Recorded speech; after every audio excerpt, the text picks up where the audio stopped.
Hi. இப்போ இட்லி மாவை வச்சு ஒரு ஸ்நாக்ஸ் செய்ய போகிறேன். நான் இப்போ 2 நாள் ஆச்சு இட்லி மாவை அரைச்சி. ரொம்ப புளிக்கலை, இப்போ குளிர்ன்றதால நான் ரொம்ப புளிக்கலை, மீடியமாக தான் இருக்குது. 1/2 கப் மாவு எடுத்திருக்கேன். நீங்கள் புளிச்ச மாவில் கூட செய்யலாம். இப்போ அரைச்சி 2-3 நாள் கழித்து நம்ம வச்சுருக்கோம் இல்லையா, அந்த மாவில் கூட செய்யலாம். இப்போ நான் 1/2 கப் மாவு எடுத்திருக்கேன். கெட்டியான மாவு, தண்ணிலாம் கலக்கக்கூடாது. 1/2 கப் மாவு எடுத்திருக்கேன். அதுக்கு 2 ஸ்பூன், சின்ன ஸ்பூனால் ஒரு 2 ஸ்பூன் ரவை இதில் ஆட் பண்ணிடலாம். அடுத்தது அதே ஸ்பூனால் ஒரு 1.5 ஸ்பூன் எடுத்திருக்கேன் அரிசி மாவு. நீங்கள் உங்கள் இட்லி மாவுக்கு தகுந்தபடி பார்த்து சேர்த்துக்கோங்க. ரொம்ப இப்போ அதிகமாக சேர்த்துடக்கூடாது. ரொம்ப அரிசி மாவு அதிகமாக சேர்த்துட்டோம்னா ரொம்ப ஹார்டாக இருக்கும், பார்த்து சேர்த்துக்கோங்க. அடுத்தது பேக்கிங் சோடா. நான் ஒரு பிஞ்சு தான் சேர்த்துருக்கேன். இப்போ எல்லாத்தையும் நல்லா மிக்ஸ் பண்ணிடலாம். தண்ணி சேர்க்காதீங்க.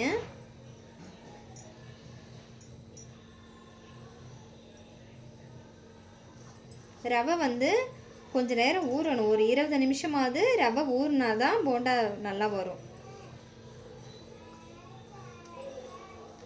ரவை ஊறிடுச்சுன்னா போண்டா கொஞ்சம் சாஃப்டாக இருக்கும். இல்லாட்டி ரவை அப்படியே போண்டாவில் ஒரு மாதிரி நல்லா இருக்காது. நல்லா மிக்ஸ் பண்ணிவிடுங்க.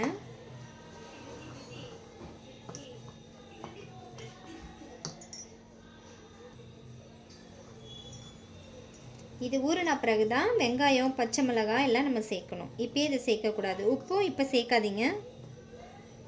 ஒரு 20 நிமிஷம் இப்படியே இருக்கட்டும். இப்போ ஒரு 1/2 மணி நேரம் ஆயிடுச்சு. அடுத்தது வெங்காயம் சேர்த்துடலாம். மீடியம் சைஸு 2 வெங்காயம் மாதிரி பொடி பொடியாக கட் பண்ணி வச்சுருக்கேன், அது சேர்த்துடலாம். வெங்காயம் கொஞ்சம் அதிகமாக சேர்த்துக்கோங்க, அப்போ தான் நல்லா டேஸ்ட்டாக இருக்கும். அடுத்தது இது ரொம்ப காரமாக இருக்குது பச்சை மிளகாய், அதனால் நான் ஒரு 3 மிளகாய் போட்டிருக்கேன். நீங்கள் காரம் அதிகமாக இல்லைன்னா ஒரு 4-5 கூட சேர்த்துக்கலாம். ரொம்ப இந்த மாதிரி சின்ன சின்னதாக கட் பண்ணிக்கணும், அதையும் சேர்த்துடலாம். அடுத்தது உப்பு சேர்த்துடலாம். நீங்கள் உங்கள் டேஸ்ட்டுக்கு தகுந்த சேர்த்துக்கோங்க. நான் இந்த ஸ்பூனால் 1/2 ஸ்பூன் உப்பு சேர்த்துக்கிறேன். டேஸ்ட்டு பார்த்துட்டு அப்புறம் சேர்த்துக்கோங்க. இப்போ இது எல்லாத்தையும் நல்லா மிக்ஸ் பண்ணிடலாம். ஸ்பூனால் மிக்ஸ் பண்ணாதீங்க, சரியாக கலக்காது. கையால் நல்லா மிக்ஸ் பண்ணிக்கோங்க. தண்ணியே சேர்க்கக்கூடாது, அப்போ தான் போண்டா நம்ம எடுத்து போடும்போது நல்ல பால் மாதிரி வரும், இல்லாட்டி எண்ணெய் குடிக்கும்.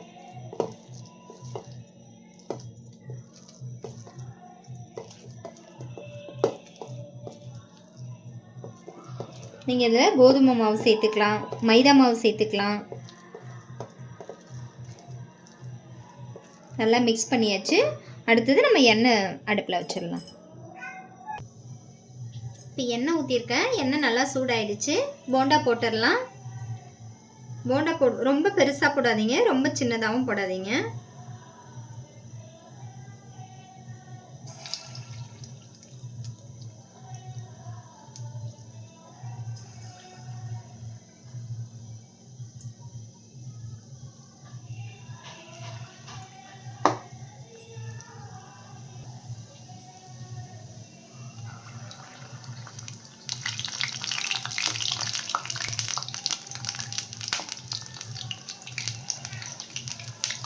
இட்லி மாவு கொஞ்சம் அதிகமாக மீதமாயிடுச்சுன்னா எடுத்து ஊற்றிடாதீங்க. இந்த மாதிரி டிஃப்ரெண்ட்டாக போண்டா அந்த மாதிரி செஞ்சிங்கன்னா வேஸ்ட் ஆகாத இருக்கும். மீடியம் ஃப்ளேம்லேயே வைங்க. மேலே கலர் சேஞ்ச் ஆனோடனே நம்ம வெந்துருச்சுன்னு நினச்சி எடுத்துருவோம். அதனால் மீடியம் ஃப்ளேம்லேயே வச்சு செஞ்சால் தான் மேலே கருகாமல் இருக்கும், நல்லா ஈக்குவலாக எல்லாமே வேகும். ஹை ஃப்ளேமில் வச்சா மேலே மட்டும் நல்லா வெந்த மாதிரி இருக்கும், உள்ளார மாவு அப்படியே இருக்கும். எடுத்தோடனே திருப்பி போடாதீங்க. கொஞ்சம் கோல்டன் கலர் சேஞ்ச் ஆன பிறகு அப்புறமா திருப்பி போடலாம்.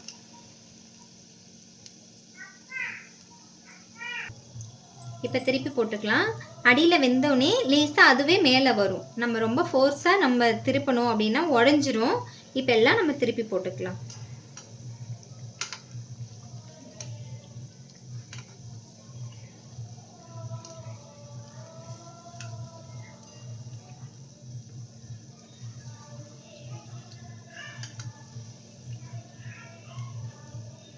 2 பக்கமும் நல்லா வேகட்டும்.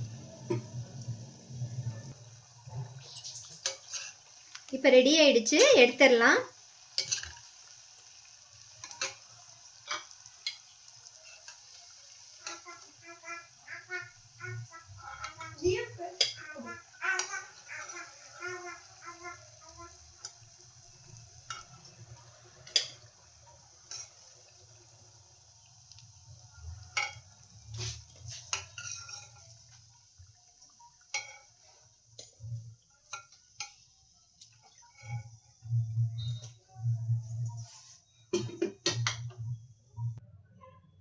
இப்போ போண்டா ரெடி ஆயிடுச்சு. நீங்களும் இந்த மாதிரி ட்ரை பண்ணி பாருங்கள். குழந்தைங்களுக்கு இந்த மாதிரி ஈவினிங்கில் இந்த மாதிரி ஸ்நாக்ஸு செஞ்சு கொடுங்க. குழந்தைங்க வந்து நல்லா என்ஜாய் பண்ணி சாப்பிடுவாங்க. பாய்.